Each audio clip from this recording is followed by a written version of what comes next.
हिमालय की गोद में बसे नेपाल की धरती ने सदियों से ऐसे योद्धा पैदा किए हैं जिनकी बहादुरी दुनिया भर में मशहूर है।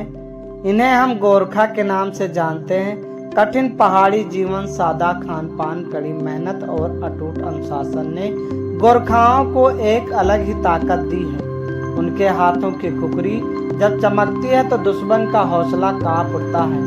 आज की कहानी में हम बात करेंगे नायक विष्णु श्रेष्ठ के बारे में, कैसे एक लड़की की इज्जत के खातिर लड़ गए 40 लुटेरों से। तो नमस्कार साथियों, मैं हूं बबलू सिंह, आप देख रहे हैं हमारा सुदर्पण। गोरखाओं का इतिहास 18वीं शताब्दी में राजा पृथ्वी नारायण शाह के नेतृत्व में नेपाल को एकजुट करने से शुरू होता है। उनकी वीरता की गूंज जल्द ही ब्रिटिश साम्राज्य तक पहुंची। 1814-1816 का एंग्लो गोरखा युद्ध इसका गवाह बना। अंग्रेजों के पास तोहफे और आधुनिक हथियार थे, लेकिन गोरखाओं ने अपने छोटे से हथियार खुखरी के बल पर मैदान में डटे रहे। अंग्रेज चकित रह गए। भले ही नेपाल को सुगोली संधि करनी पड़ी, लेकिन इस युद्ध ने ब्रिटिशों को यह एहसास करा दिया कि गोरखाओं को हराना आसान नहीं है। तभी उन्होंने इन वीर योद्धाओं को अपनी फौज में भर्ती करना शुरू किया। इसके बाद गोरखा रेजिमेंट की स्थापना हुई। 1857 के विद्रोह से लेकर अफगान युद्ध या सिख युद्धों या प्रथम और द्वितीय विश्व युद्ध तक गोरखा सैनिकों ने अपनी बहादुरी का परचम लहराया। प्रथम विश्व युद्ध में करीब 2 लाख और द्वितीय विश्व युद्ध में 2.25 लाख गोरखा सैनिकों ने हिस्सा लिया। यूरोप से लेकर बर्मा तक, फ्रांस से लेकर उत्तर अफ्रीका तक उनकी खुखरी की गूंज सुनाई दी। जापानी सैनिक तक उनसे खौफ खाते थे। 1947 में भारत आजाद हुआ तो गोरखा रेजिमेंट का बंटवारा हुआ।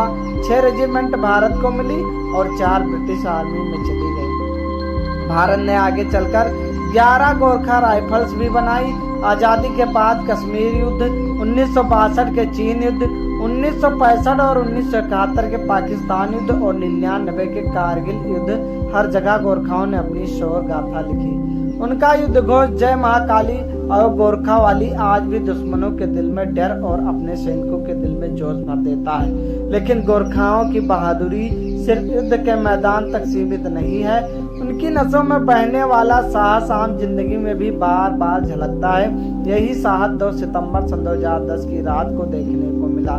रांची से निकली मौर्य एक्सप्रेस घने जंगलों के बीच से गोरखपुर की ओर बढ़ रही थी। रात गहरी थी। डिब्बे में हल्की रोशनी, यात्री नींद में डूबे हुए। किसी को घर पहुंचना था, किसी को काम पर, किसी को अपने प्रियजनों से मिलने। इन्हीं यात्रियों के बीच बैठे थे 35 साल के विष्णु प्रसाद श्रेष्ठ, भारतीय सेना की 7/8 गोरखा राइफल के एक सेवानिवृत्त सैनिक। देश की वर्षों तक सेवा करने के बाद वो अपने घर लौट रहे थे। सोच रहे थे कि अब शांति का जीवन बिताएंगे, लेकिन किस्मत ने उनके लिए उस रात कुछ और ही लिखा था। अचानक ट्रेन झटके से रुक गई। यात्रियों ने सोचा इंजन में गड़बड़ी हुई होगी, लेकिन तभी दरवाजों पर जोर जबरदस्ती शुरू हो गई। धमाके के साथ दरवाजे टूटे और करीब 30 से 40 हथियारबंद लुटेरे अंदर घुस आए। उनके हाथों में तलवारें, चाकू और देसी कट्टे थे। देखते ही देखते पूरा डिब्बा दहशत से भर गया। चीखे, रोना, गिड़गिड़ाना सब कुछ गूंज उठा। यात्रियों से पर्स, चैन, मोबाइल, घड़ियां छीन ली गईं। जो विरोध करता उसे बेरहमी से पीटा गया। विष्णु श्रेष्ठ चुपचाप बैठे सब देख रहे थे। वो जानते थे कि अकेले उनका मुकाबला 40 लुटेरों से है। उन्होंने सोचा कि अभी टकराना समझदारी नहीं होगी। उन्होंने अपना पर्स और मोबाइल भी दे दिया ताकि शक न हो। लेकिन तभी उन्होंने एक दृश्य देखा जिसने उनकी रगों में बहते गोरखा खून को उबाल दिया। कुल लुटेरों ने एक 18 साल की लड़की को घेर लिया था। लड़की रो रही थी। माँ बाप गिड़गिड़ा रहे थे, हमारा सब कुछ ले लो लेकिन हमारी बेटी को छोड़ दो। लेकिन लुटेरों की आंखों में हवस की आग थी और वहीं खड़े हो गए विष्णु श्रेष्ठ। उनकी आंखों में अब एक सैनिक की ज्वाला जल रही थी। वो सैनिक जिसने कभी हार मानना नहीं सीखा। उन्होंने जोर से ललकारा। पूरा डिब्बा सहम गया। लुटेरे चौंक कर उनकी ओर मुड़े। उन्हें लगा कि अकेला आदमी क्या कर लेगा, लेकिन अगले ही पल विष्णु ने अपनी कमर से खुखरी निकाली। वह खुखरी जो गोरखाओं का प्रतीक है। उनकी रगों में सदियों की वीरता दौड़ पड़ी। उन्होंने पहले लुटेरे पर वार किया, वो वहीं ढेर हो गया। दूसरा लपका, लेकिन खुखरी उसकी छाती में धंस गई। तीसरों को उन्होंने घूमकर गर्दन पर वार किया। लहूलुहान लुटेरे एक एक करके गिरने लगे। पूरा गिरोह उन पर टूट पड़ा। तंग गलियारा युद्ध का मैदान बन गया। तलवारें, चाकू, बट हर तरफ से हमला हो रहा था। एक बार उनकी बाह में गहराई तक धंस गया, खून बह निकला, लेकिन विष्णु रुके नहीं। उनकी हर चोट, हर वार में गोरखा रेजिमेंट का इतिहास गूंज रहा था। उन्होंने एक एक करके कई लुटेरों को ढेर किया। 3 मौके पर मारे गए, 8 गंभीर रूप से घायल हो गए। बाकी के हौसले पस्त हो चुके थे। वो डरकर ट्रेन से कूद भागे। डिब्बे में अब चीखें थम चुकी थी। यात्री हतप्रभ थे। वो लड़की सुरक्षित थी। उसके माँ बाप विष्णु के पैरों में गिर पड़े। सब रोते हुए उनका धन्यवाद करने लगे। ट्रेन अगले स्टेशन पर रुकी। पुलिस और रेलवे अधिकारी पहुंचे। सबको यकीन नहीं हो रहा था कि एक अकेले सैनिक ने 40 लुटेरों को हरा दिया।